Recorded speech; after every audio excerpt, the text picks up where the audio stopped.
All right. Well, good evening, everyone. Can you hear me?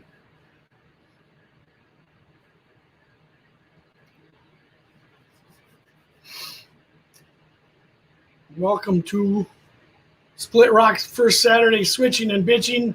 Maybe it'll only be an annual show. All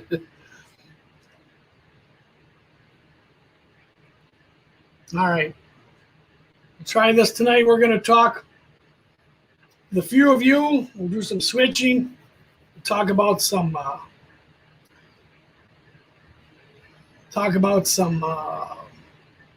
ideas on YouTube. I'll bring up Heath. He's helped me out a lot now. Yeah, nice pin. But just remember, if anything breaks tonight, you have to get to blame Tom. Don't blame Heath. So, and there he is. It's okay. I'll fix it if it breaks. You'll fix it in a bit. All right. So, welcome everyone to the Splitrock Mining Company. I have a couple cameras set up. We did some switching the other night on some tests. Keith has helped me out a lot with the sound. We're getting better. We're getting the video better. I'll see if I can bring up my other camera here. And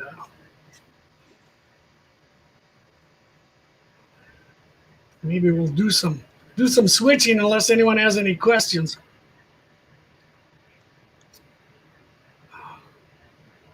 And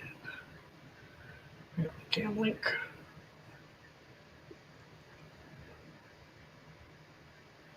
My question is, and this keeps coming up, is why isn't there a standard between 36-inch and 33-inch wheels, and like which cars get which wheels, and that it's just a set, like there's no like, you know, passengers are 36 and freight's 33 and like that's it. It's like it depends on the era, it depends on like all kinds of different things. Like the ore cars I have are all 33-inch because of the era. Obviously, the larger the wheels, the better they are. The more they can support. You know, a freight car can be 89 feet long, as we know, but that doesn't set the tonnage rating. It's the axle loading. It's the amount of weight that the trucks actually put on the axles. And the 36-inch wheels can hold more weight, so now they can get the 143-ton cars. So but then you take an auto rack, right, like some of the biggest cars out there, and then you put a 28-inch wheel on those. Yeah. So that seems to go against the idea of the heavier car, the bigger the wheels. Right. But an auto rack is the heaviest empty and the lightest loaded car.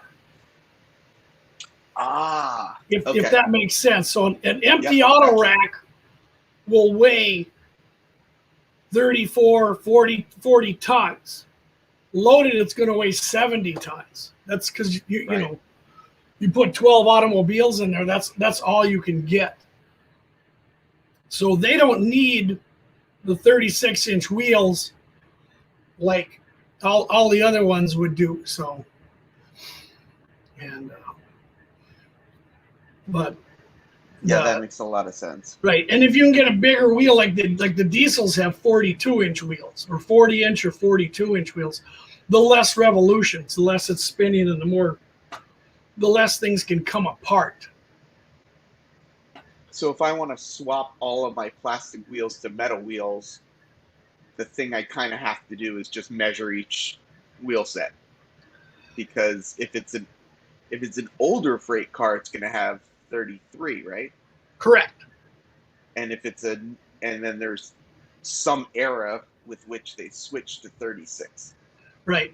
I would say the 36 would be very modern cars, 90s, 1990s and beyond. If you look at the weight on the side, 33-inch was a standard almost all through the transition era. You know, it was for just freight. For but freight. Like a Pullman passenger car has a 36. Right. Yeah. Because the Pullman passenger cars, the one thing passenger cars is they had disc brakes on them, and that's why you could run, you know, your 15-car Congressional at 100 and then stop it on a dime, because they had disc brakes. Yep. And the other thing passenger cars could do is the air brake company, Westinghouse and other ones, set up a passenger mode for the air brakes. And what the passenger mode for air brakes would be, just like you drive your car. You can touch your brakes a little and come off, or touch them a lot and come off. You can adjust on and off. With freight trains, it's on or all the way off. And then when you apply them again, you got to go a little bit farther because you're losing that much air, and then again. So passenger trains, you can play with the air like you can with an automobile. John 2618 just said, I think N-scale cars have different axle lengths as well. Is that it? So do different cars have different? Well, I guess they can't have different axle lengths because that would change the gauge. Yeah, that might all depend upon the manufacturer. I would think of the trucks. So what I use, no matter who makes the freight car, I always pull out the wheels. I use the Micromark wheel tuner in there to clean out the little pocket. And then I replace the wheels with Intermountain wheel sets, all metal, that are perfectly gauged, will never go out of gauge. See, everybody talks about metal wheels, and I think that's the misnomer of metal wheels. Where Walthers, you will have metal wheels, but the axle is a two-part plastic piece, and so the gauge will change. And so if you have all metal wheels and metal axles, you can't go out of gauge. Yeah. And I guess what confuses me too is if my axle and my wheels are all metal, how do I not create a short between the wheels? They must all be insulated somehow. They are. Where the metal axle goes into the back of the wheel, that's insulated. And I think it's insulated on one side, so you can. Should pluck an ore car off here and take a look. You can.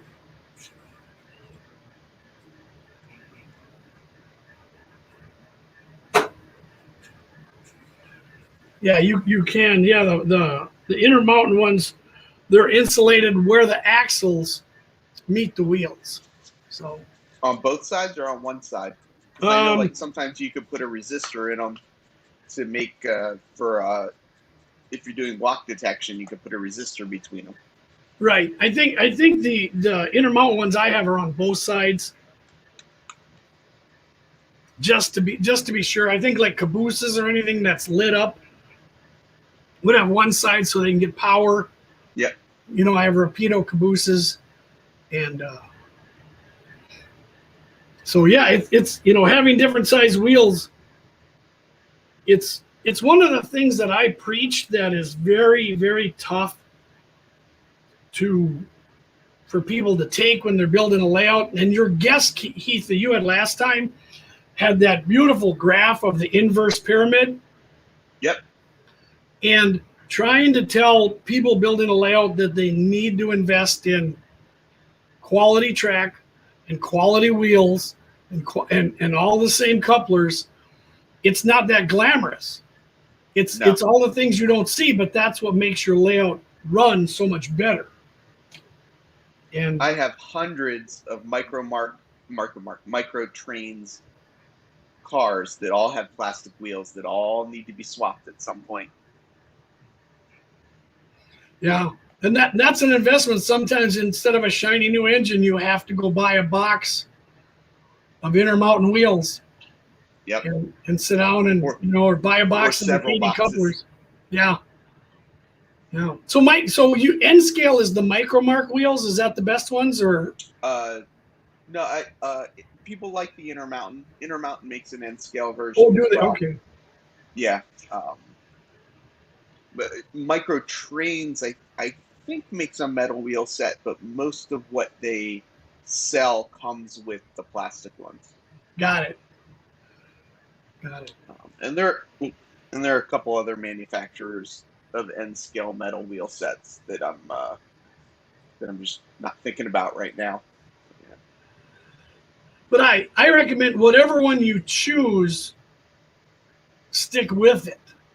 Whether it's Katie or Intermountain or something substantial, Micromark, have that through your whole fleet. Same with couplers. If you're going to operate and you have Sargents and KD5s and KD58s and McHenrys, it's brutal. You'll have lots of uncoupling issues. I've got a lot of couplers to swap as well. Yeah. And Yeah, again, I mean, those are expensive. You know, couplers are not cheap. No. And I'm N-scale, quite they're amazed not at the easy to see. Z-scale car you sent me that has got really cool looking couplers on it. You know, it's even got the little trip pin. Yes, they do. You know, so I'm like, But imagine replacing that. no. Replace the car. I've got a bunch of Z-scale cars with the Merkling couplers, and I want to swap all the Merkling couplers to those Microtrains couplers that are on that one, that are the more sort of realistic style. And I'm nervous about trying to do it. What does I always called it Marklin, but you call it Merklin. What did the Merklin have for a coupler? It's kind of a weird shaped, just like the hook coupler, like the old style Rapido or old style Katy hook coupler. I don't know what it's called. I forget what it's called. Horn hook coupler. Oh, okay. Yeah, it has those old style couplers. Interesting. Okay. All right. So yeah, I have a lot of N-scale older stuff. And a lot of actually HO stuff that I have all has horn hook couplers on it. So Eric, you're saying Microtrain plastic wheels are not the same. Okay, yeah, I'm sure. Oh, interesting. Yeah. I'm not an N-scale guy, but that does seem kind of.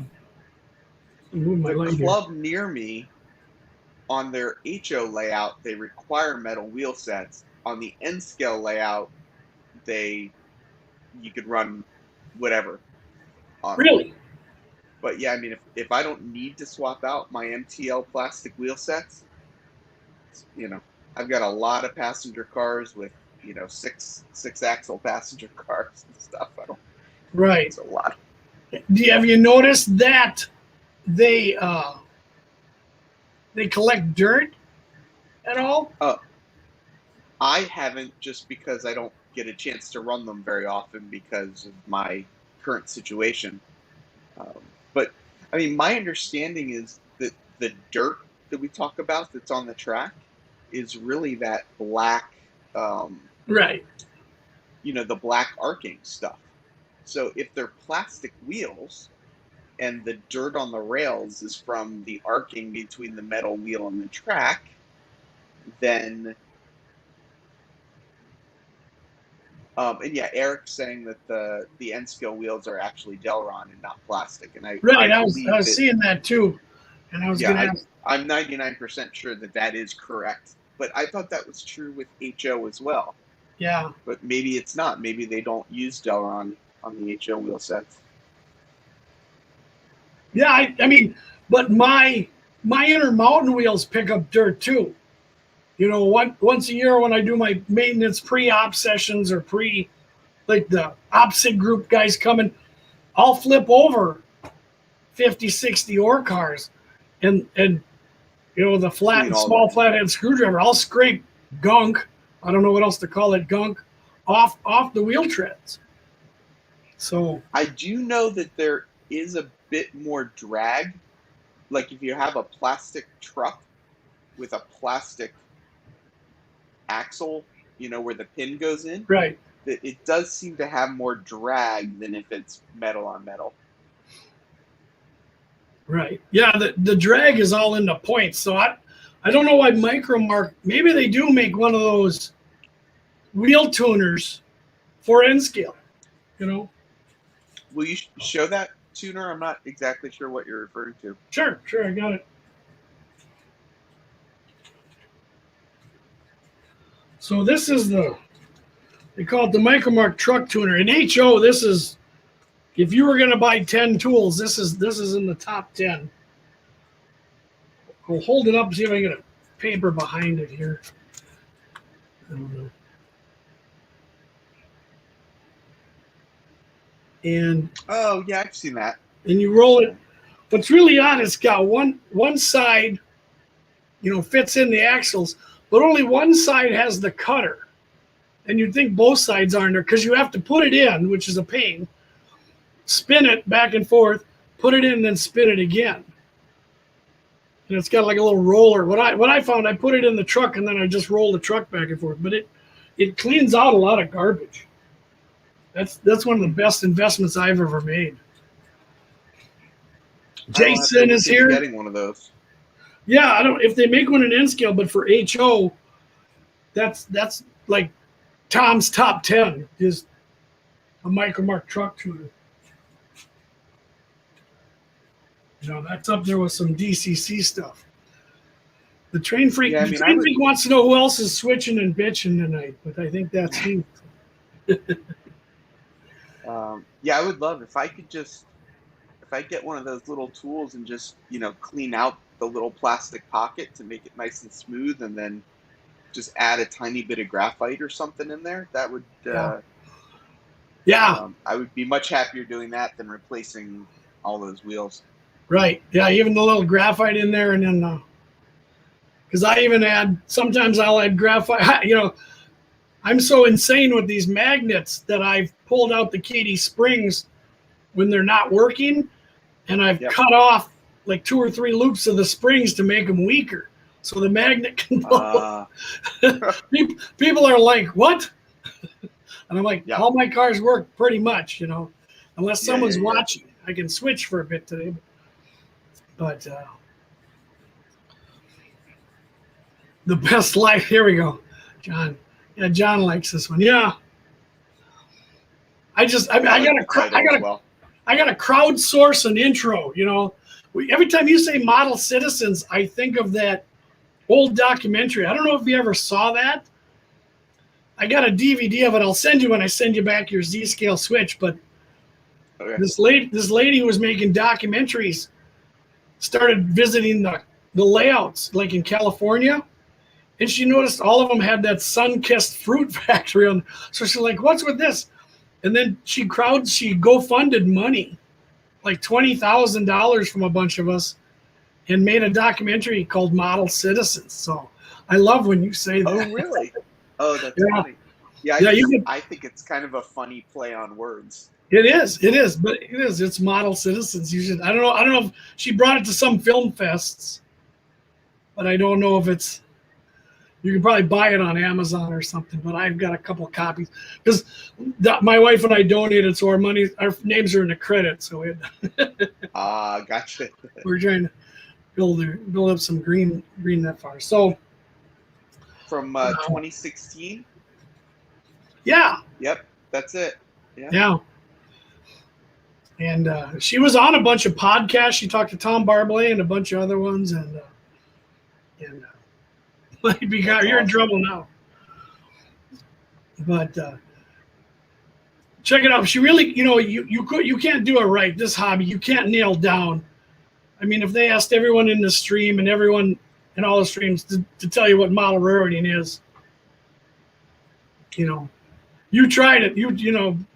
Bless you. You've tried a couple times on your stream.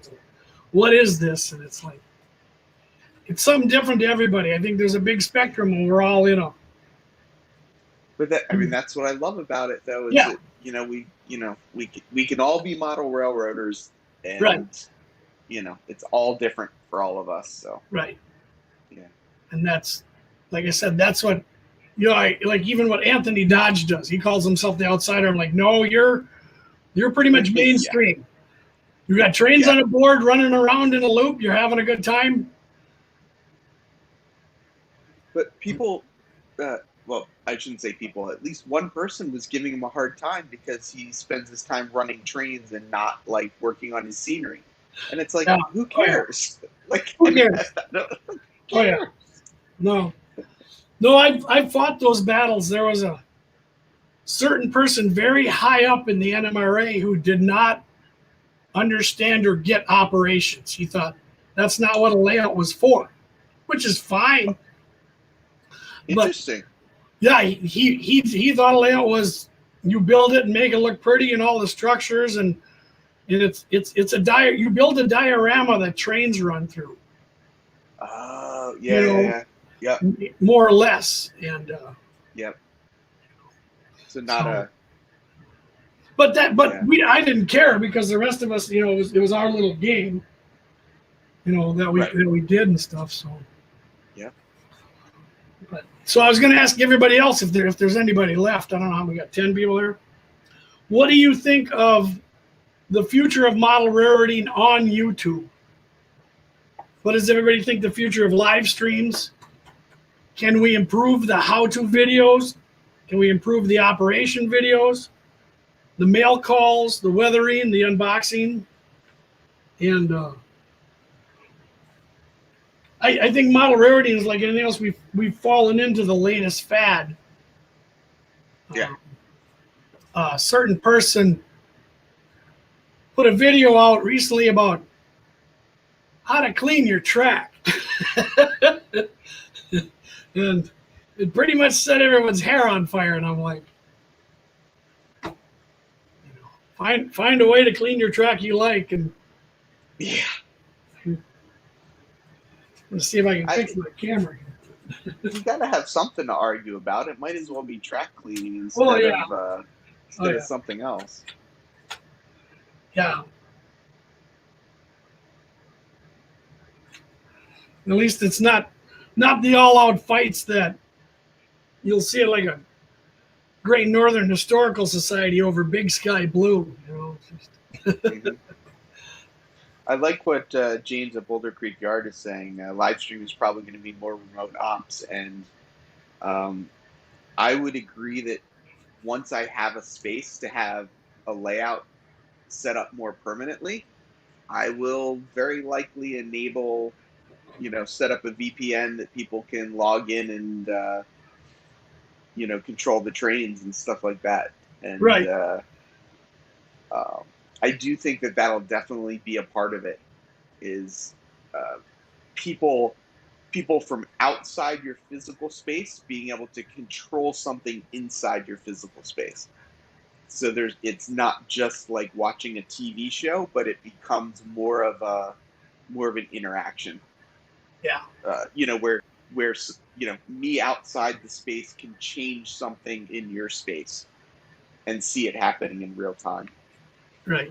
Look, I mean, that's the gamification thing, right? I mean, that's why people like watching gaming. It's that whole side of things. So, yeah, but my thing about YouTube is that I think pretty much every video out there can be shorter. Yeah. I think that as content improves, I think videos will get shorter. Yeah. I do believe, I think Sparky, you talked to Sparky, and that's my opinion, is if you got a thumbnail and something catchy and it's 10 minutes long, and that's why I've switched my videos. I'm trying to make 10-minute tips. If I can't show you how to build a switch or plant a tree in 10 minutes, then I got to cut something out. And I agree. I'm not afraid to speed through something. I actually thought Tina Marie just put out a video on doing some graffiti on a boxcar. Yeah. And most of it was, like fast forward, whatever, sped up. Most of it was sped up. But I don't mind that. If I need to see something, I can just play it slower. I could watch it multiple times. Right. I don't need to sit there through the whole thing. It's like, just get to the point. And that's, she comes from radio, she comes from television, and she understands that style of editing, about just like get to the critical moments that people need to see, the specific touch points, and just go past the rest of them. Yeah.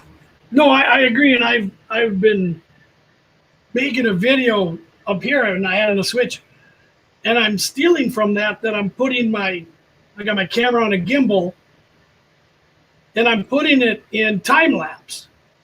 Yep. You don't need to see me scrape old ballast away and get out the shop vac. You know how to do that. You don't Yeah. need to see me drill a hole for the wire. You know how to do that. You don't need, Yeah. I'm also a big, I mean, this is my personal take on things too. I'm a big fan of the voiceover. I don't think you have to, like, just to use your example, I don't think you have to build your switch and talk at the same exact time.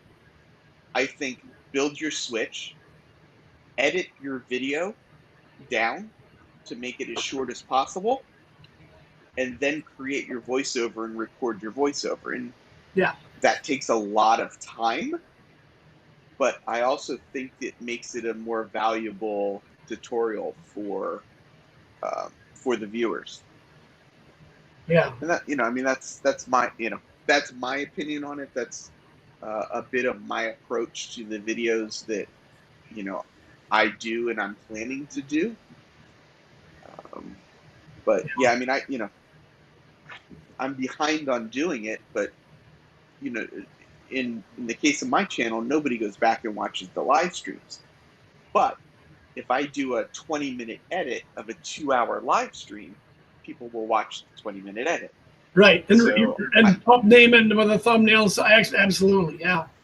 yeah, so I've had some guests on that have had some really amazing things to say, that were a part of the longer live stream, and I want to cut those down so that I can share that information with people, but so that they don't have to sit through 2 hours of me looking for my little linkage for my Z-scale locomotive that fell on the floor, as an example.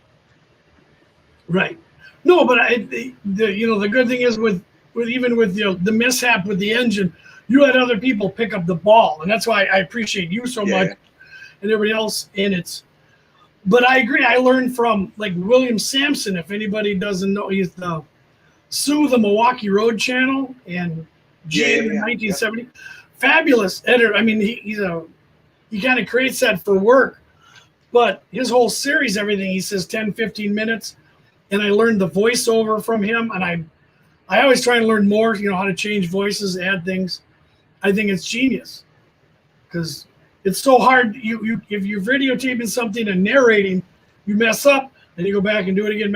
So just videotape it, take out the sound, Yep. get a beverage of your choice in a comfy chair, and tell everybody this is how you put the part A into slot B in the Walters kit. And too, when you do a voiceover, you can cut out all the stuff too, and like like NMRA was saying, we're not always glued to being able to read stuff. If I'm looking down to try and follow along with what the video is doing, and there's not a voiceover, I'm kind of missing the process. But if there's a voiceover that's talking through the process, so I can sort of look at what I'm working on and compare. I think that's a better way of doing things. And yes, right, there's probably 1,000 tutorials out there on, I don't know, weathering a boxcar, let's say. Right. Yeah. But I still like watching some of those videos, right? So I don't think necessarily because somebody else has done it means that you shouldn't do it as well, because everyone's got their own take on things. Oh, correct. And I think what I have learned, the weathering, if to be honest, 90% of my weathering techniques I've learned from watching guys build German tanks or Israeli mortar. The military guys are so far I watch so much more of that terrain. Yeah. I watch so much more terrain building than I do model railroad videos at this point. Right. Yeah. And they're so much ahead because they don't have to worry about making it move in a DCC and a decoder and things like that. Their T-34 or their Skyraider is this is what I'm going to do. Anthony Dodge joins. Hello, Anthony. Should we tell Anthony that he's now the model train insider? He is the model. Yeah, we've been. That's why he joined. I think his lawyers found out that. that he's actually the cool kid. Well, I told you, Anthony, I said, you run more trains on one of your live shows than everybody who's ever chatted with you the entire year, and this guy included. So, but do you want to go through? You mentioned a bunch of categories. sure. Do you want to go through some of those categories and because it is interesting, right? I mean, I think ops sessions I think do very very well. Like Rich from SoCal Model Trains, does a great job with his ops sessions, and a lot of people watch them. Layout tours and that kind of stuff seem to do really well. I So I think layout tours do well. I'm going to disagree with you on the ops videos, but I think it depends. it Go ahead. depends, because my most watched video is an ops video of working the mine right behind me, and it's the most watched video by 500 times over. I don't get it. I just don't get it. But I think they could be better. Because I think we talked about it, Model Railroad Hobbyist Forums, we talked about combining a layout tour with a train, where we even talked to Joe Fugate today. If you went around with a train on the Splitrock and you kind of narrated what you're doing as a conductor, or going around adjacent, right. Here's the Cotton Belt local. This is what I got to do in here and here and here. So it's not just, canned music playing while a boxcar's set out and you pick up a tank car and you roll on down the line. DJ's Trains did a video that was essentially a layout tour, but he did a voiceover as if it was kind of an op session. Like, he literally talked through, like, okay, like the train is going to pull in here to this industry, and it's going to pick up this, and then it's going to go over here. And I loved that.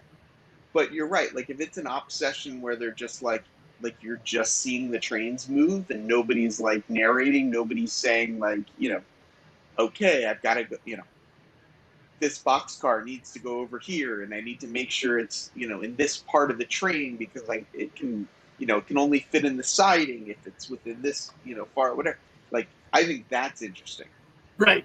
But if it's just, an op session with, train sounds and no talking and no explanation, I agree that it's not as interesting. Yeah. And I think that's always my questions. I've always been, what makes an interesting operations video? And I get different answers from different people. So keep trying. I think that's what YouTube model railroading is going to be.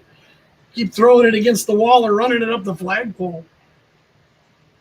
Well, I'm curious with James here too. Like, he mentioned remote ops being sort of the future of live streams, and he made a comment about, as cameras get smaller and you could put them actually in locomotives and stuff, that makes it interesting. And I wonder, as model railroaders, do we want to see the locomotive train view, or do we want to see, like the overhead drone shot view of it? Or do we want to see both? Do we want to see the locomotive view with the overhead shot, so you can kind of see? But I gotta check it. I don't know if I'm subscribed to Dave Abel's YouTube channel. I don't know if he has much YouTube channel. I know he goes live. His live feeds attract hundreds of people, and he puts a camera down. Is it on Facebook or on YouTube? You put them on Facebook, and you rail fan. He basically takes your rail fanning on Conrail. But it's all run by remote ops for now. So John 2618 says he's on Facebook. Yeah, and yeah. Fortunately, I tend to stay away from Facebook for various reasons. But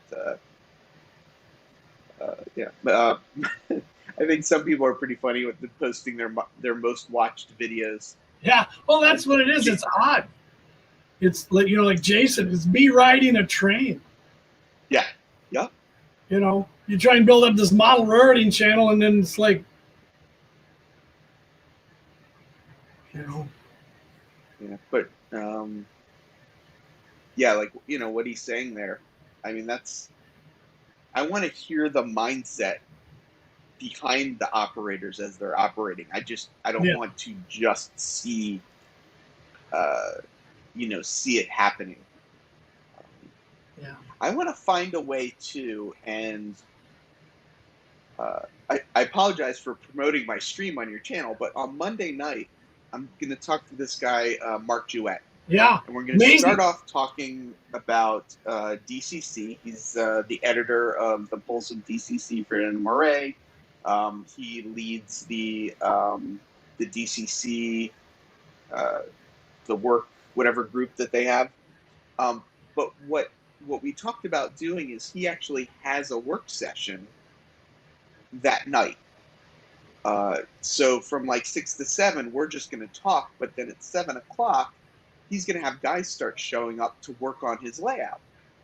And at first he was like, I'm going to have to go to like do that. And I was like, okay, like we'll just start early and end early. And then I said, well, would any of your guys be interested in like talking about what it's like to come over to somebody else's layout, work on somebody else's layout, and like keep that conversation going? So I wonder if there'd be a way, and obviously it'll be post Showstopper, but to do operations videos where there's multiple operators and you can see different operators working different areas, so that it's a little more fast paced, I guess.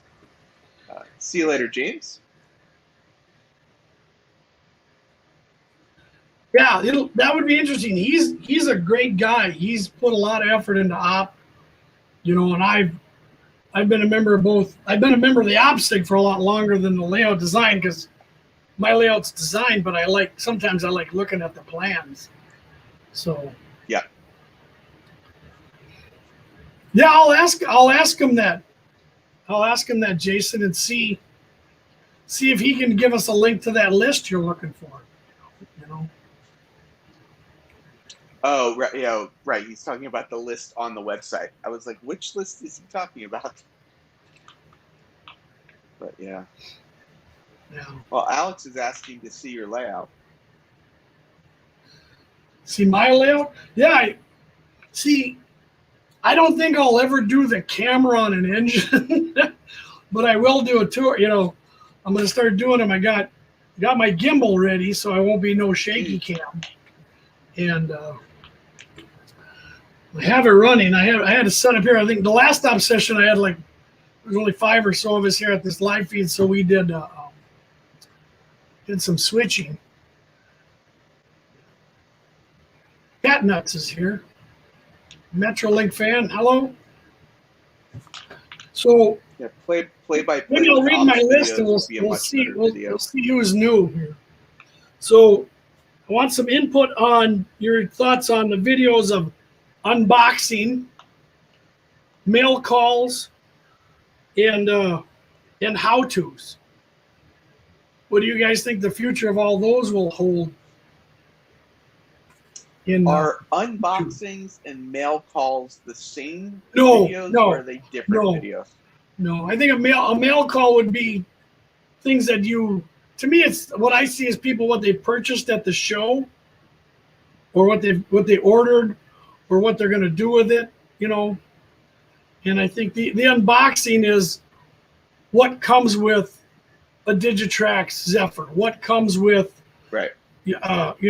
this Merklin set, Anthony Dodge would be just an amazing to unbox an ice train and show us all the thing that comes with it. I can't imagine, or your Union Pacific or Athearn, like their Union Pacific steamers at Genesis come with whole books.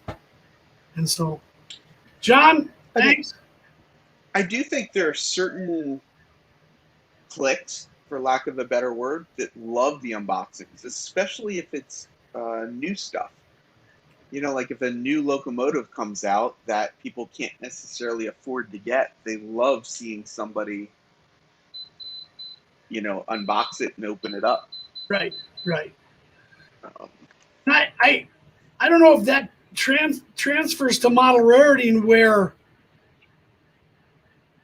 a lot of people buy a specific item, a repair piece, or let me unbox my new TV or webcam and I'll show you how, what you get with it, versus unboxing an Ather, 4750 hopper car. Here it is.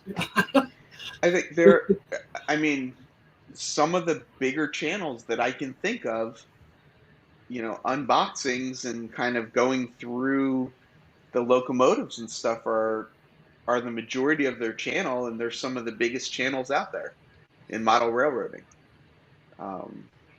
So yeah, I don't know. It's well, okay, so let me offer you this. Would reviews be in that? What do you guys think about? Oh, I guess that's what I'm talking about. Amateur reviews. Here's my Ather SD60, and they're pointing out all that's wrong with it. I don't know if we have amateur reviews, and then you read in the magazines and they've done all the tests and everything, and it's it's a perfect engine. I like John Abaticola's perspective on that. John doesn't do. John Abaticola is TSG Multimedia. He doesn't do reviews or really unboxings. What he does is product spotlights. Okay. So he doesn't like say like, oh, this is missing this or missing that, or like this is what's wrong with it. He just points out what is about it, right? Like, so instead of necessarily commenting about like the printing on it, he says like, this is the printing and this is the quality of it. And then you as the viewer get to then make the judgment for yourself. Right. So his intention is to show it in a way that the viewer can make the decision, as opposed to him telling you what the decision is. Right. Yeah, I think that's true too. Is like, okay, and that's why I wish a lot of the how-tos unboxings would have disclaimers. Your mileage may vary, instead of here's the greatest way to weather a hopper car. It's your way to weather. It's not the greatest. And certain techniques. Well, to be honest with you, if somebody unboxes a locomotive and puts it on the track and it doesn't run because there's some issue and they have to send it back and get another one. Yeah. I would like to know that, as opposed to just seeing it run. So I think there's a little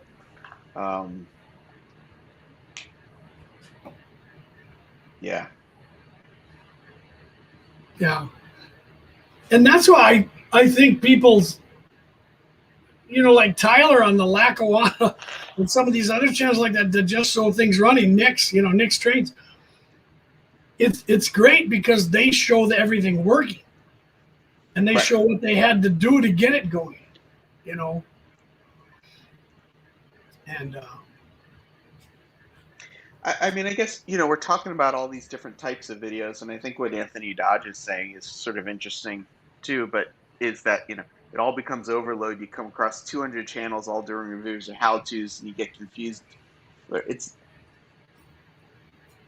That's like part of the whole sort of game of it as well, is that like you can pick and choose which reviewers of stuff you want to watch. Right. You can pick, do you want a TSG multimedia product spotlight, or do you want, someone to tell you their opinion, and you get to find the channel that you more align with as well. But yeah, it's really confusing. I think you just hit a very specific point there. And Eric was talking about, there's so many people that do this, that you will actually find people that you align with, and once again, I received this engine from this manufacturer and it worked great, and I picked it up, and it's not, so I'm going to kind of discount review A, and then review B says, well, I have the same issues as me. I'm like, oh, that's my guy, so I'm going to go with that more often. Yeah, and it's tough because I do think some YouTubers, I dislike that term, but YouTubers would like to get items for free or for sponsorship, you know, from the manufacturers. I can't blame them for that. I can't blame them for monetizing or something, but it just, you know. Hello, Tony. Yeah, I do think, yeah, getting into the whole monetization of channels, I think, is an interesting and probably separate conversation a little bit from It what we're is. talking I don't about. want to go there. But But it is important to know whose channel you're watching, you know, and because that is definitely a big part of it. yeah, Tony here, my friend from Oregon. I believe what Tony says, that, you know, people want to see if you steal from me, you've stolen twice. Rarely do Yes. rarely do I come up with anything inventive, because I think one of the greatest assets we have as model railroaders is our socializing, where you go somewhere and you're like, you're like, hey Tom, how did you build that perfect pine tree? And I'll tell you, well, so and so made a video, so and so did, because I'll tell you, Yeah. there's really no one who has a secret or something. So, you know, that's what I like about this hobby, and I like the society that we have, or don't have. What Tony says. There are I'm trying to take of best practices from the guy who weathers, you know, a Tiger tank to the guy who's installing decoders, you know. So there's some channels out there that very specifically do not mention where they saw things, yeah, but you know where they saw it because you're watching the same videos they are. yeah, And then there are other people that very much say, you know, I saw this video over here, it gave me this great idea. Here's me trying that idea. yeah. Um, and I appreciate that. I'm a big believer that YouTube is not a zero-sum game. Yes. Yes, Can people's you time is limited, and you can Would you only watch so explain many that? videos. But Can you explain that? Because that's just so on the money. yeah, so a zero-sum game essentially means that for me to win or for me to succeed, that somebody else has to fail. That that, that there are only two options. There are only two sides to things. It's you know, it's I win and you lose, or you win and I lose. That there's no win-win situation. And I fully believe that that YouTube is a win-win situation. Um, and that's, I have no issue helping you live Right. stream, right? I mean, I Yeah. think, your title for this video, I think, is fantastic. You've got more subscribers than I am. You're a much better modeler than I am, but I have no issues Yeah. helping you get these live streams going because I think the bigger your audience and the more great content you get out there, it's the better for all of us, and Yeah. it's so yeah. Yeah. Well, it shows. George from I'm laughing at George from No, Whitehall comment. YouTube is the only winner. That's yeah.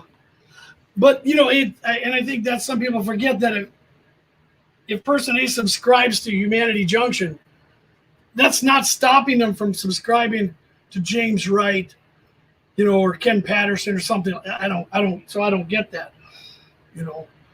And that's why I think people think there's a hierarchy in YouTube where subscription numbers mean you're better at, or you have a better like there's status in model railroading, if there is something. But yeah, Anthony Dodge, after dinner place. Yeah, well, that's what I wanted here. I wanted the after party. So. And I think it does depend. I mean, there are people that want to make a living doing YouTube, and they've chosen model railroading as the topic that they're going to try and make a living at on YouTube. And then there are people that just want to create a bigger community and spread information and whatever. So the people that want to make a living on YouTube, I think, do have a different approach, and I think they do see it a lot more as a a win-lose thing than everybody else. So. Right. And Jason's right. If I teach you something, we both succeed. If I can answer a question. Yep. Jared said here the master model is the only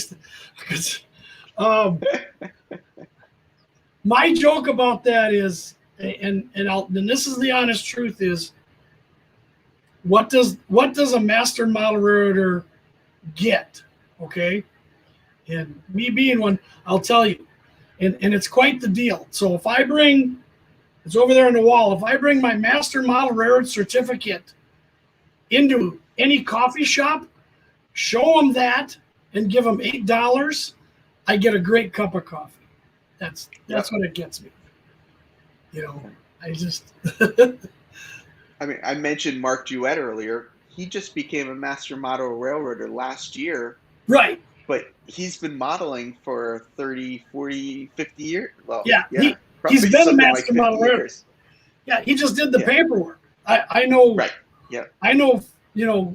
Dozens of people that their layouts that no one hardly ever sees. I've got to operate on them that are just phenomenal, jaw droppers. And I'll even ask him. I said, "Are you a master model railroader?" And like I said, they'll look at me sideways and go, "That's just jumping through hoops." And I'm like, "Oh, okay." Yeah, it's just the paperwork. It's just paperwork. Eric's comment here. If you want to make a living on YouTube, do a review of a K-cup tea maker. It's his best video on YouTube, and it was just done as a joke. Yeah, if you want to make a living on YouTube, model railroading is probably not the niche you should choose. You can look at it this way, right? Luke Talon, who technically I think still considers himself an HO model railroader, probably has the biggest channel in the niche, has a day job. Yeah. So it's like, and doesn't have a layout. Right. Correct. Correct. And same with, but what they do is spectacular. Like James Wright is another one. James Wright even said, he goes, if I would have wanted to make money at this, I would, and I'm quoting him on this, he would have reviewed firearms because he came out of the military and he enjoyed firearms. And he says the guys that do that, all these companies are giving them stuff for free to tear apart their Smith & Wesson, whatever, Colt something. So, yeah, I think doing this for money, and Jason's right on. I said if I made $10 off this, it would go into one more camera or speaker or something. I'd power chat to Keith, Keith here or whatever. So, yeah, I will likely never break even because I'm a collector. But it helps take a little bit of the edge off. Oh, yeah. And I think that's what it is. It's I don't know if YouTube's creating a monster with that monetization and the people that have hundreds of thousands of subscribers will tell you how much you'll get per views. And it's like,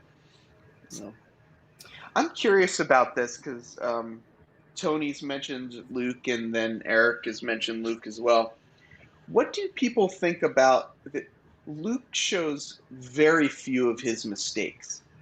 And I'm curious if people would want to see somebody at his level of modeling to show more of his mistakes, or like Eric points out that when Luke puts a train on his layout, he actually gets less views. Is showing your mistakes something that's going to give you less views, or is it something that people want to see? I think people want to see it. Luke came full circle to me, and also did a guy named Mike Rose. Luke made one horrendous mistake that saved me, and he showed it to everybody.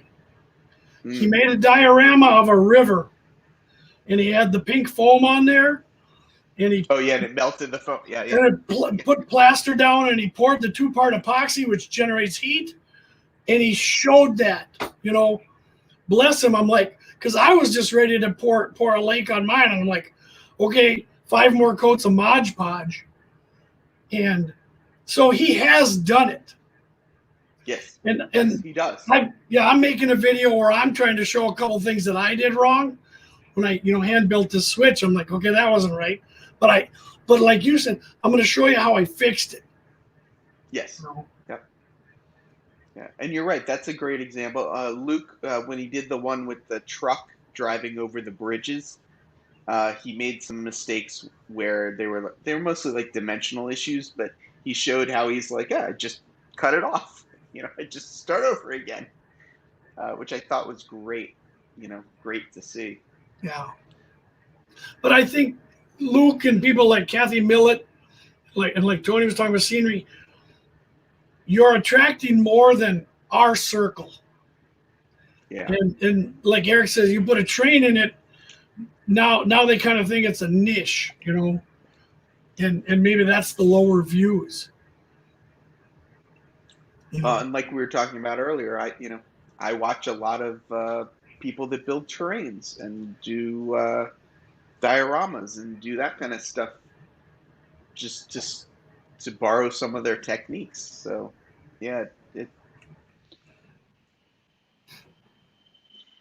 Now, Jason brings up D&D, and I think that's the reason why I started the podcast was, as Tony knows, I was listening to Tom Barbalet,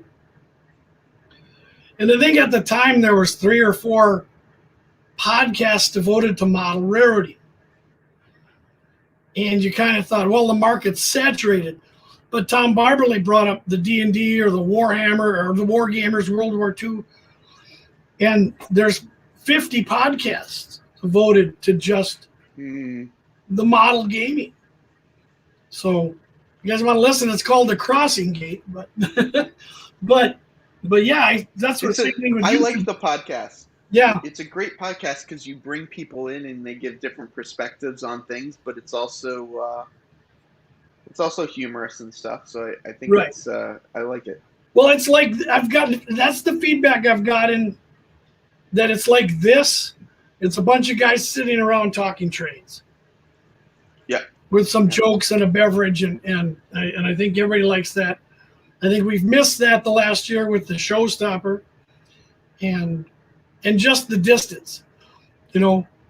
I'm just blessed to meet you from New York City and Arkansas, and Tony and I met through the podcast. He lives in Oregon, and Eric and everybody in Arizona, and these guys all over the country. That's why I like YouTube. I think my bride's always like, "Who are you chatting to?" I said, "The world. Somebody's in Australia now." Yeah, my girlfriend's always like, "Who are you talking to? What are you doing?"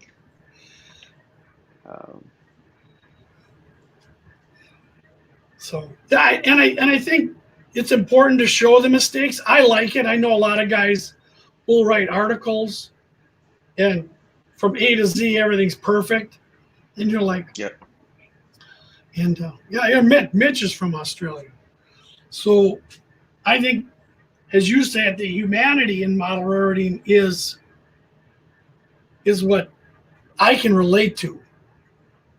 Yeah. Well, I've done that. You think that's bad? Well, it's funny. I can't stop thinking about not Eric's last video, but the one before it. I don't even remember the topic of the video, but I saw he had shelf standards on his walls. And I'm about to add shelf standards as well for like a similar thing. And my comment on his video was about the shelf standards, not about the topic of the video. Right. But it was kind of like, just because he showed his space, I was able to see his setup. And even though it wasn't something he talked about, I was able to get information related to something relevant to me, and then had a conversation about it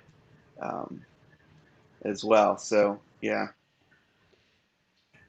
it's funny how that happens, that somebody will bring this up and you're like, wait a minute, we're not talking about the same thing. So yeah, I'm also I'm not officially ADD or ADHD or anything, but I go from I'm like squirrel, so that's that happens to me all the time. But And I think Anthony Dodge is right about this. The showstopper definitely exploded the YouTube community, and I'm very, very curious to see what's going to happen as people have less and less time because they have to kind of go back to the office. Right, right. And I think that's going to be interesting when the showstopper ends. Is I was waiting because I figured summer's always a model railroad show slowdown too. It's just Yep. and by having the YouTube and having this and churning out some videos has kept my interest going. That and the massive heat wave we're having here in the Midwest too. But I just yeah. I don't know if it was you that I was talking to, but to some extent, I was talking about having something physical to do and to build is what's kept me sane to some extent during this time. Like having a creative outlet with a shared community, um, has really helped my sort of mental state and helped like keep everything, on track or whatever. But yeah, yeah, it like you said, ADHD. I'm vicious with that. I don't think I've been diagnosed, but I do well with multitasking and many things. So, and, once you're retired, no office to go to. That would be nice. Hence why the NMRA focuses on people that are over 65. I'm sorry I went there. I know. No, don't be. No, don't be, because that's a whole nother topic, and I'll that's too much to talk about. But I actually agree with that. I agree if the NMRA wants to, I gotta watch out for the lightning bolt here. If they want to grow, you fish where the fish are. Yeah, I know. Right. Yeah. And excuse me, I call it the tunnel, where you like trains as a young person and all the way through high school, and then you graduate and you go in this tunnel of college or military or job and spouse and children and work and homeowner career. And then in your 40s and end of 40s, the kids kind of go away, and you have the space they took up, the money they took up, and the time they took up. Yeah. So you can come back. Oh, now I can start my train in this basement bedroom. And I call that coming out of the tunnel. And I'm like, then they're like, well, I've missed, 20 years of this, where can I go for answers? Well, here's the NMRA, but to me, the NMRA lives by its divisions. And if you don't have a good local division to hold things together, it's just. Yeah, I mean, and that's it. Like, I'm in New York City. So it's like there's no local NMRA division in New York City. Which has just always baffled me, And it's kind of like Chicago. I know the suburbs in Chicago have many, many layouts, but it's so much different from New York City because it's so huge that I don't know. I always thought most of the New York model railroaders belong to the big clubs.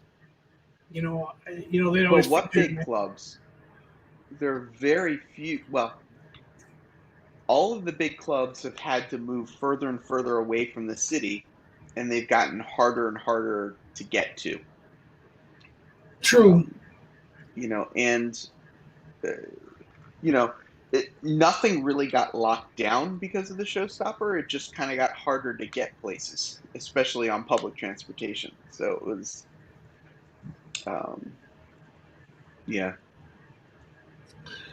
I was trying to remember the name of the club, and I think it was in New Jersey right across the harbor. And it was It's the New York Model Railroad Engineers. Yeah, it is one, the typical 1950s, huge space, every square inch filled with track. Yeah. Going around, you know. Yeah.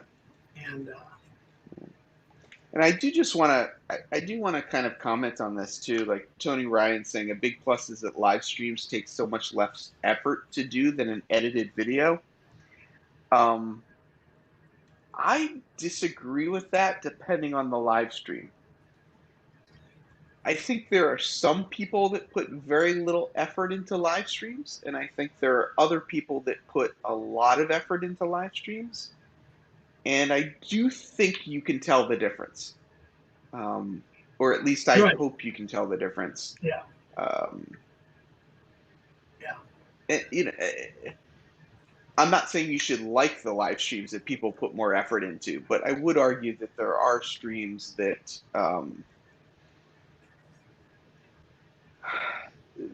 take a lot of effort to plan. I mean, every one of my streams has an outline. You know, in my case in particular, every one of my streams I have to reorganize everything, for each stream. My modeling Mondays, it's like for this entire month, I've had on guests who, I didn't know very well before. And, the researching the guests, researching their topics, coming up with questions, writing down the questions, trying to figure out the order with which to ask the questions. Uh, what, yeah, it's easier to some extent, but it's, you know, yeah, it's different. yeah. No, Yeah, and I as Mitch is agree, saying, and that was kind of my baptism of yeah, fire because I thought with Tony, I said, well, I'm just going to go live and on my phone, and I did it on Facebook a few times, and then I watched your show, and I watched some other, and I watched Anthony with his 22 cameras and nice sound, and I'm yeah, like, well, how do you do that? And that's yeah, how I've formed this wonderful bond with you and some other people. That's just okay. This is my Achilles heel. I'll build you all the Z-scale switches you want. I don't know what a virtual audio cable is. I mean, So I could absolutely do a live stream by literally walking over to my computer and turning it on and hitting go live. And I can come on and I can say, I've got nothing to talk about and just BS for an hour. But that's not, um, I want to at least come to the table with a topic. right. Um, So like Anthony's talking here, even his takes hours to produce. Wish I could bring him up, but that might be something to talk about on one of your streams, Anthony, is if you go live at this time, what went in ahead of it? Because all of it, you make it look so easy. Heath makes it look easy. Jason, everybody else makes it look easy. That you do run around beforehand and you get the cameras and do this. I think if you did a live stream on a bench, and I'm going to show you, okay, today we're going to show how to weather a caboose. And I just, like the switch building one, I just had 2 cameras. That's not as bad as most. yeah, but how long did it take you to go to all your drawers, pull out all the materials to build the True, switch, print out true, the, true. print out the thing, get the board, put the pins in? Like, I mean, it took work. Yeah, and maybe, like you said, maybe I do agree with Tony that once it's done, like with this, I've already created the thumbnail. Some switching and bitching. Maybe we're to the bitching point now. But it's But like amazing. I said, like I haven't gotten to it, and that's my own fault. But I want to edit my live streams and take what I would consider it's not the valuable information, but I feel like it's the information that would be worth retelling afterwards and edit it down into a shorter video. So, Okay. um, Okay. So Anthony's admitting it's his cartoon shows. They're not stupid, but we enjoy it. There's a lot of effort you put into writing, Anthony. It's just I just enjoy that. But yeah, I think live feeds, because I would like to put out a quality product with some lighting and layouts and guests and chat that people want to come to. Like you said, the live stream builds your community, and the videos build your channel. And yes. I would like to build a community. I would like to have the Splitrock Mining Company be a place to come hang out at an after party. You know, somebody else did live this. Hey, I'm going to open it up. Come and let's keep talking trains. And yeah, and I think, like we said a little earlier, I think getting myself to 1,000 subs and 4,000 watch hours was important, just to get certain tools so that I could focus on building the community. And now I'm really just focusing mostly on the community, not worrying as much about the other stuff. And it's,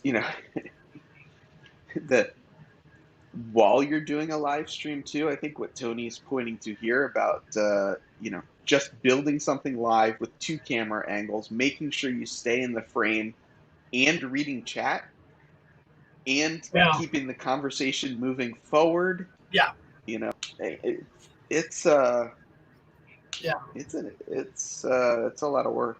yeah. And that's why I think when I've seen guys set up their laptop and go live, and they'll go do something and come back, and the chat's just burned that they can't catch up. And then you have that lull where if I'm going to operate or do something, I'm going to have a co-host like Heath or Jason or Tony or something to talk to everybody. And I can hear them in the background and say, Tom, they want to know what that car is or what did it just go by. And then, you learn from other people fighting that, trying to keep up as I'm soldering a switch and building and gluing. Okay, now let's go back to the chat for 5 minutes. Now let's go back to gluing and soldering. So yeah, I mean I did a live stream, out and about in the world, and Jason basically held down the fort for me. And if it wasn't for Jason holding down the fort, it would have been a totally different live stream. But yeah, and that's a lot of people helping each other out, and I agree. Yeah, that is a good question. I think how much work is in a live stream versus a video, and I agree, making a video is a lot of work, but you can zing through it and then wipe it out. Okay, I wiped it out. I knocked that train on the floor. If I do a video that's got a voiceover in it, usually it takes about an hour for every minute of video, right? So if it's a 10-minute video, it's usually at least 10 hours of work. Really? Whereas for a live stream, that's definitely not true. Definitely less work in a live stream. But that said, there are some videos that can be pumped out very quickly. Just as an example, a product spotlight, in general, you can get through pretty quickly as far as editing it and all that kind of stuff. Whereas, hand building a switch and then adding a voiceover and getting all the camera angles and getting all the shots in and everything takes a long time. Yeah. It's a long time. Yeah, I think too is if you spend some time pre-show and storyboard it. Yeah. And even a live show, like I said, have some talking points. Yep. And to encourage this type of discussion of what you see and what you don't see. Yeah, Jared, we should ask about that, about Twitch. Do you think model railroad videos will go to Twitch? Do you think that's maybe Heath or anybody else? That is that going to be the next outlet? Is that the next Wild West? Because I saw a lot of comments about no one wants Facebook anymore. So I'm not. Well, I have my theory about Twitch and about Facebook. Facebook is actually probably the best between Facebook, YouTube, and Twitch. Facebook's probably the best to build a community because of the way Facebook is organized.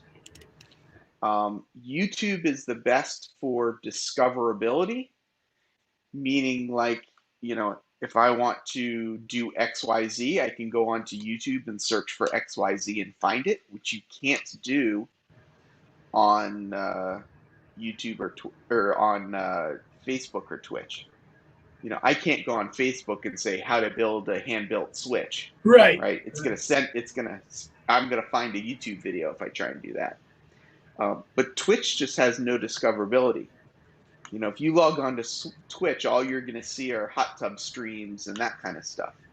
So it's very, very difficult to build a community on Twitch. Yeah, I suppose. Unless you had a model railroad going around the hot tub, maybe that would be good. And if I was a 20-year-old woman in a bikini or something like that. Need G-Scale to bring out the pretzels and drinks and come by. Right, exactly.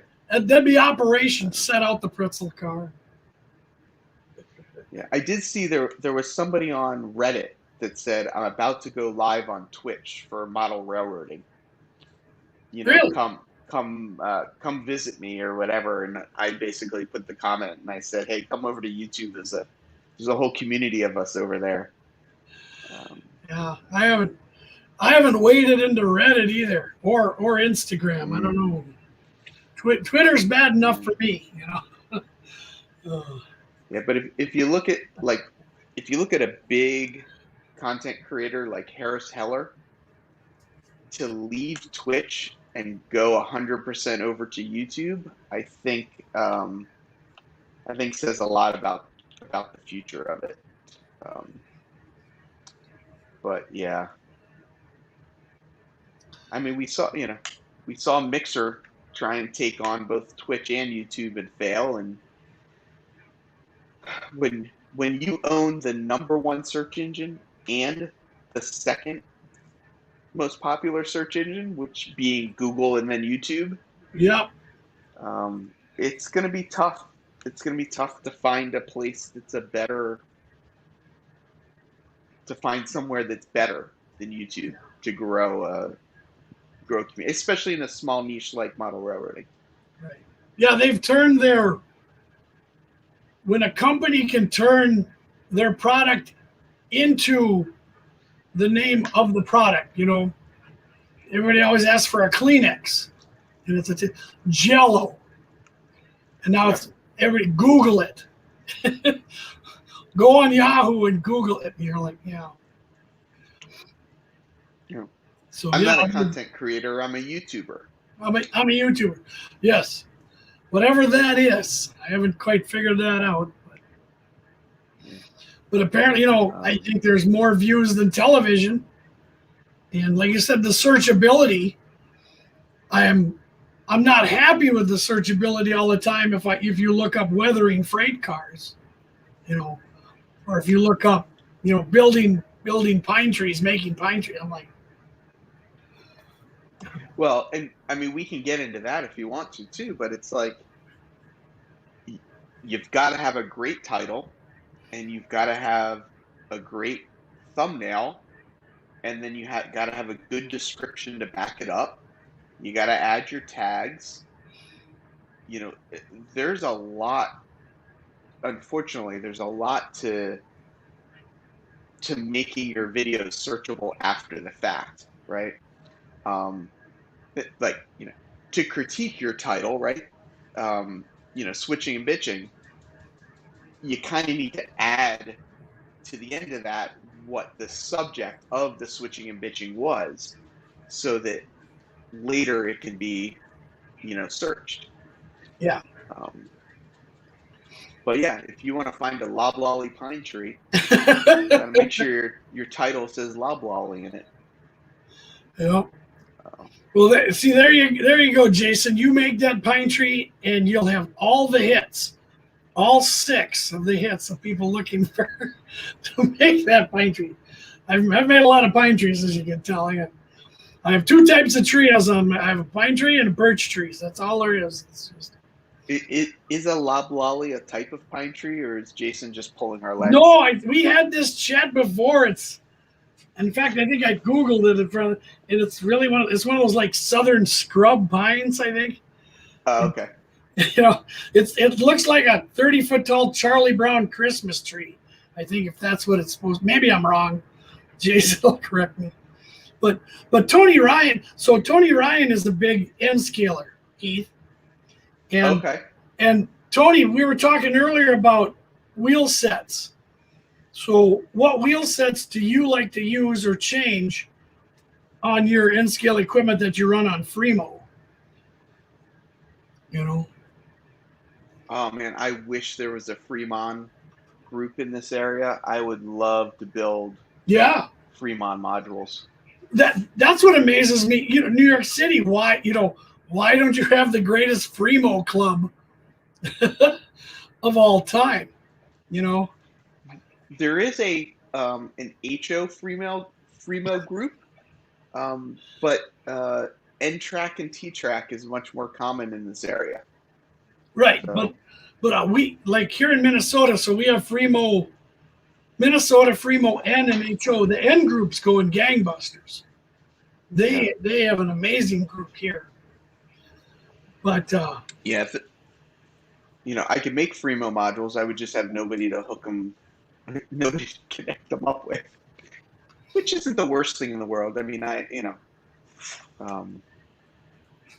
want to finish off my T-Track modules, but after I do that, maybe in a year or so with the studio space that I have, I might like do a layout, but make it sort of a Fremo sectional, modular type things. Yeah, there you go.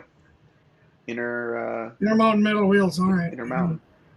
That's what big N scaler is an oxymoron. That's funny. That's hilarious.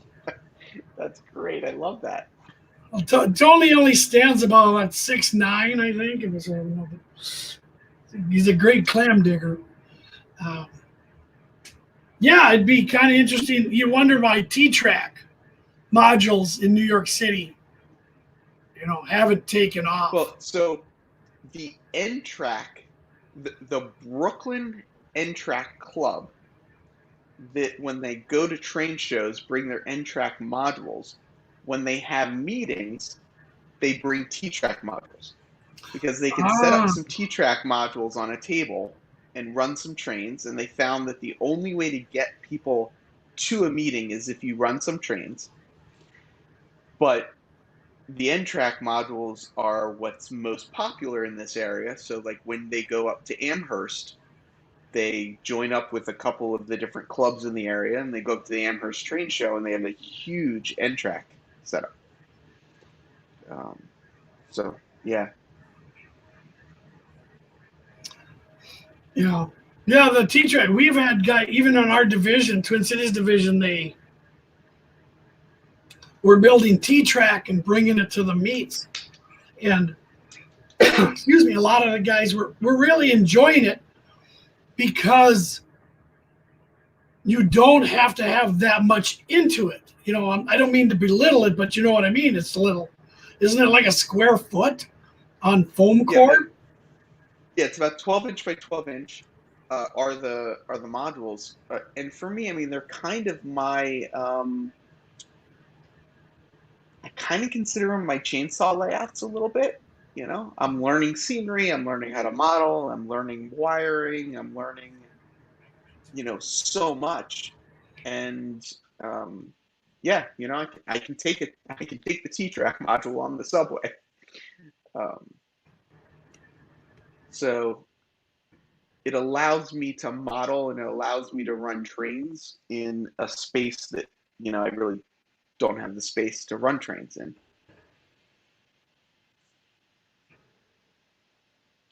But yeah, no, that's they like that. The guys were bringing them to the prototype meet we host, and We're hooking them all up. I was quite amazed. And I think at the last national convention, they always try and set a record each national convention. So. Yeah, I saw that. Yeah. I think people are joking what tags they use now. Anthony Dodge. Of course. So, just so people know, my understanding is that tags are not as important as titles, thumbnails, and descriptions. Yeah. There's actually something really awesome that is called, let's see if I can find it right now. It's called Cloud Vision API. And if you want me to, I can share this and show it. It's actually a little scary, but I'll let's see, Chrome tab. Don't bother me. If I push a button and everything disappears, Yeah, if you want to share that. So what you do is you can basically go and I'm just going to browse my computer for let's find a thumbnail. So like here's my thumbnail from the last from Friday's thing, and basically what it's going to do is it's thinking about it. It has just analyzed this picture, and this is what YouTube does with your thumbnails. It's analyzed this picture. So just from this picture, nowhere in this picture, the only text in this picture is really "run me," right? But what YouTube and Google see is train, rolling stock, track, wheels, locomotive, freight car, railroad car, railway, all these different things. It sees the Pennsylvania Railroad logo, although it incorrectly listed as the Pennsylvania Ballet. It sees the different text stuff. It shows you all the dominant colors in it. And it does this whole safe search thing as well. Like, is it adult content? Is it medical content? Is it violent? But all of this was just from my thumbnail. So if you're making a YouTube video and you don't have a thumbnail that's very specific to, to your video that you're posting, it's it makes a difference. It makes a big difference. And a lot of people don't realize that Google AI stuff is just, it's a little scary. It's a little scary. Yeah, that's quite interesting. Yeah, and it's so between your title and your thumbnail, that's Caboose 121 Cameron. Well, New rabbit hole, yeah. Where are my tags at? Where are my? Is that what you're looking for now? Is your tags? No, I'm just seeing if the railroad's gonna call me or not. I'm like, they're gotcha. just, if they're being jerks to me or not. I was like, okay. I tied up this morning at the bottom, and I've moved my way up to 3. So I'm like, I just make sure there's not 3 trains tonight. So a tag will put you on a long list of what appear in a search logged by someone. Yeah, how high on that list? Yeah, but YouTube doesn't use tags as much as they use titles and thumbnails. But yeah, one of the things they say that's really good to use tags for are misspellings of your channel name. So like if you're Jason the Train Freak, you might want to put FREEK as well as FREAK because people might not know how to spell it. Huh. So like for me, for Humanity Junction, I put Human City Junction and Humanity Junction and different sort of variations of it. Right. It's one of the things they recommend using tags for. Yeah, that's when I look for titles. I always feel Yeah. bad for James Wright for the name he got stuck with. You know, it's like, can't you change this or just? But, Yeah.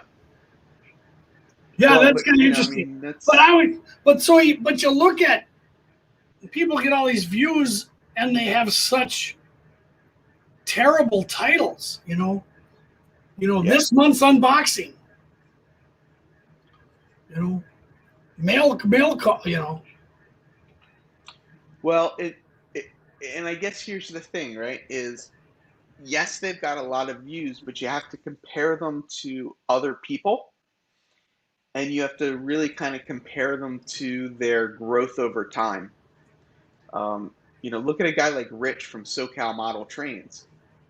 Uh, he started, I guess, maybe a year ago now, a year and a month ago, but he's had some experience on YouTube, and he's up to over 2,000 subscribers already.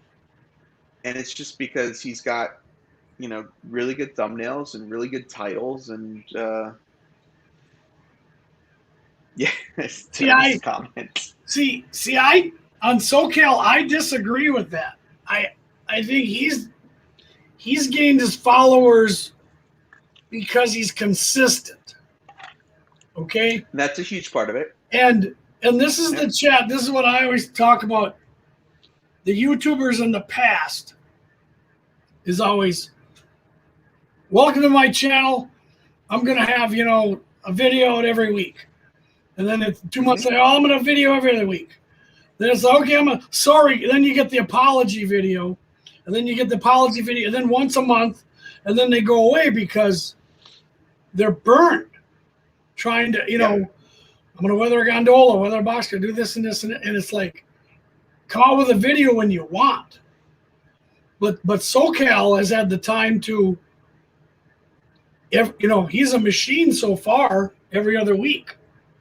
Oh, I mean, consistency is a huge part of YouTube promoting your videos. And right.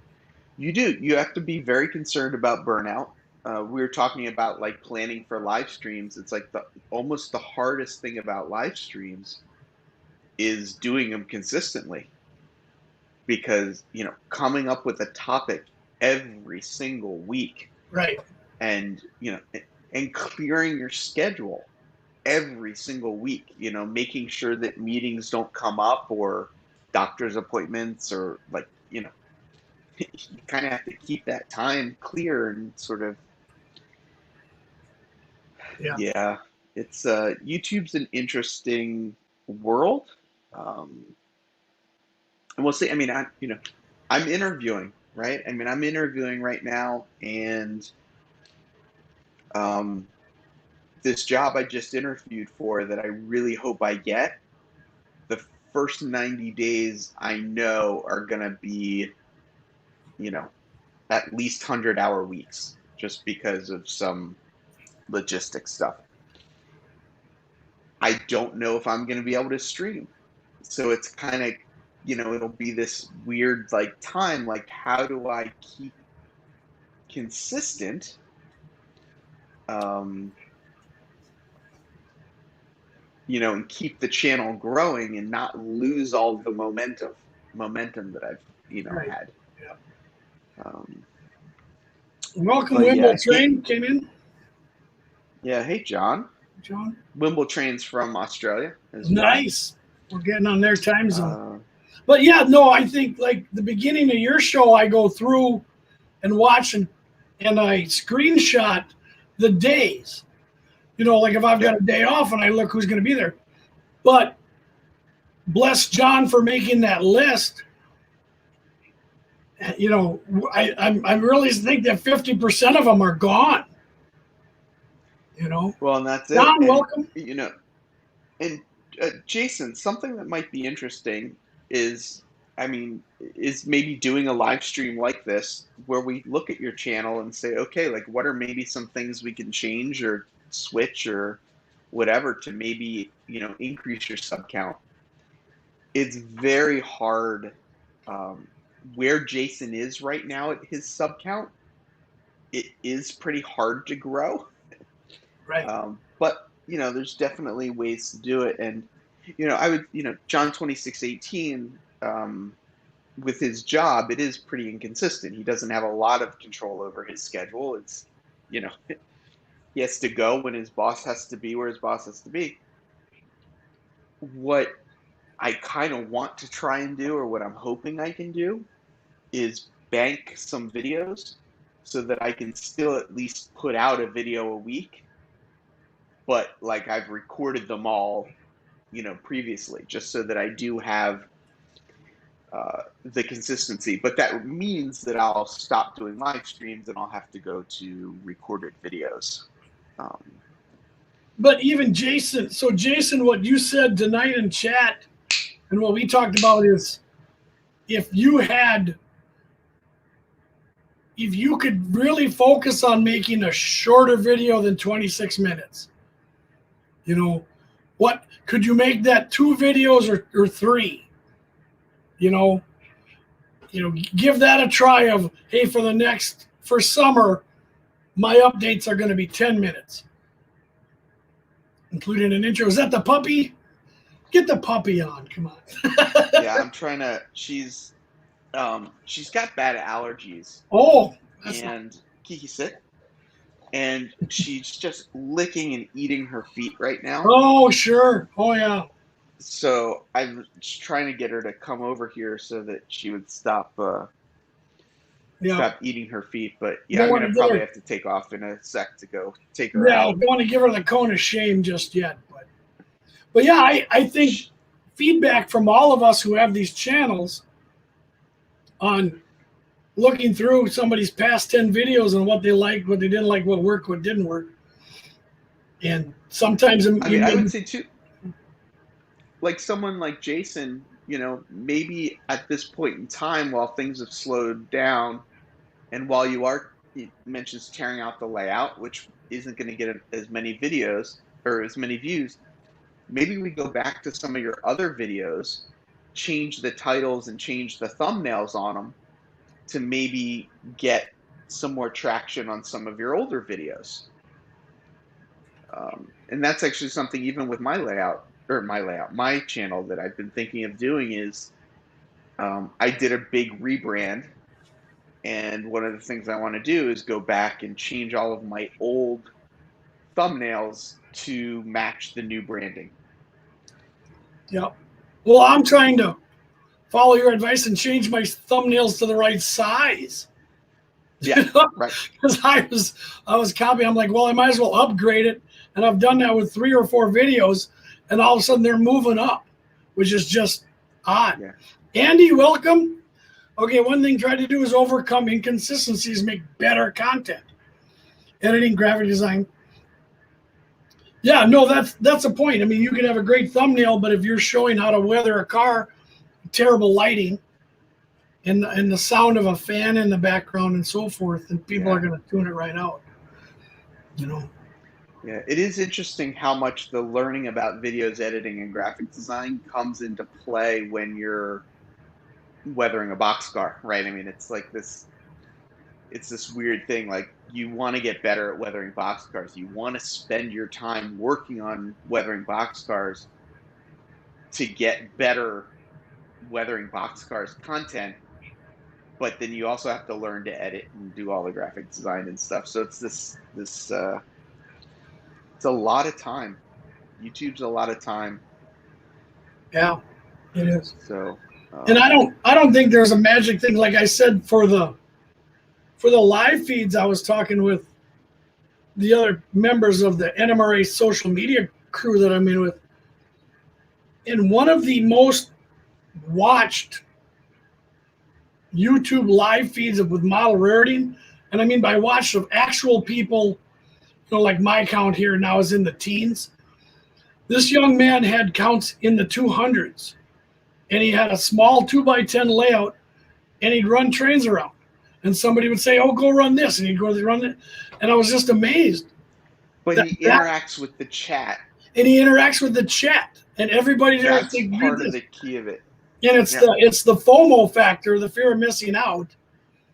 And and I was just like, why is this young man not he's doing anything wrong? But I'm like, How is he attracting 250 people? He's attracting a younger crowd. He's a Yep. younger guy. He's very consistent. He's always doing videos, so people Yep. rely on it. But I do think like his audience is very different than like my audience, right? Or Yes. Sparky's audience or Vinny's audience or Right. whatever. And I think that makes a difference to some extent because of who are the people that are on YouTube more and more are kind of that age group. Right. Um, and Absolutely. he's been doing it for a long time too. I mean, he's not, it's not like he just popped up last week. And I think he's been around for 5 years now, Oh something like yeah. that. Yeah, his videos go way back, but I was just So like, wow, he's found the yeah, he magic just formula runs trains. to talk trains and bring people in. But like I said, I couldn't imagine running a chat with 250 people. You know, And he does a pretty it's good good job news, keeping good up news, too. bad news. You know, Yeah. I But then you have to say to yourself, is that the audience I want? Is that the type of streams I want to yeah, do? Is that, yeah, is it, for me personally, I don't know that I would want to do that uh, over and over and over again. I mean, right. I wanted to do a stress-free running session on Friday, and we saw how that went. Um, so yeah, I mean, I don't, this is this is my oh, I can't really see her. This is my train inspector, I call her. Um, yeah, she's happy as long as somebody's petting her.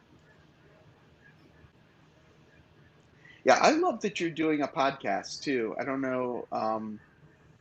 There are not a lot of model railroad podcasts out there, but No, I definitely enjoy it. I wish TSG Multimedia does a monthly podcast, which I used to watch on YouTube, and then I found out he actually puts it out as a podcast. And now I just listen to it because I like being able to take the model railroading content with me and not have to be glued to the screen. I can kind of yeah, listen to it as background noise. So I think, yeah. That's what I what did. Mitch is talking about, Yeah, with starting a podcast, I think there's a spot for it. yeah, and that's where I always put on when I'd be on the workbench. I always put on a podcast. Now I bring down my laptop and I put you or Anthony or someone else during these shows. I'm building switches or weathering cars or maintenance or fixing something. It's nice background noise, and I can, throw some chat in there, which I hope this turns out to be. People will come on and show me Uh, what they're doing. Here's my project. what Anthony Dodge is saying here too is I think is really important. Um, personality, and I would argue that while enthusiasm is great, I would argue it's almost not needed. I mean, there are channels out there where, you know, I would say they don't have much enthusiasm, but they've got this like quirky personality of some type or whatever. And I don't think people watch my channel a lot for the content. I think people watch my channel more at this point because they want to see if the train's going to fall off the track, which, we all got to see on Friday. Um, Well, that's because we bet on it. but So yeah, exactly. Uh, but yeah, I do think in a lot of cases it's personality. It's not necessarily the topic. It's like, people just know it, on Monday, this guy's going to be on at this time, and, they like hanging out and they like the people in the chat. So I don't really care what the topic is. I'm just going to yeah, come hang out. yeah. No, there is that. I think there's the majority of that. I mean, people show up for Anthony's, personality. Like Right. it's a little bit of that self-deprecating humor, but it's all the Matt Clark stuff and all that stuff is just really um, it's a lot of personality, a lot of personality. Yeah. Yeah, and I And then think that Anthony goes brings for, Joyce on too, which we all really just show up to see what Joyce is up to. But, yes, yeah, Lil, just to hear her do the voices. yeah. So, all right, about 2 hours. Let's call her, gentlemen and ladies, if you're watching. Thank you, everybody, for chatting, keeping me going. Heath, thank you for all the instructions. Not a problem. Anytime like I said, it's once I can start doing more of my late night shows, I'll start doing a little tech series and helping people like yourself, continually upping their live streams or their Yeah, videos or anything. Yeah. yeah, I'm looking forward to that because I'd like to figure out a way how to hook, Yeah. the phone up so I can take it around on the gimbal and have a nice tour. Yeah. Yeah, I can show you how to get your phone into OBS. So yeah. Yeah, that'll be next week's project, and that way Awesome. we can actually do some switching instead of all the bitching. Well, sometimes it's the bitching that's the fun part. So It is the fun part. All awesome. right. Thank you for having me. Yes, thank you guys, and I'll see if I can close this down without setting it on fire. Remember, if anything goes wrong, it's my fault, not Heath. Thank you, Heath. Thank you.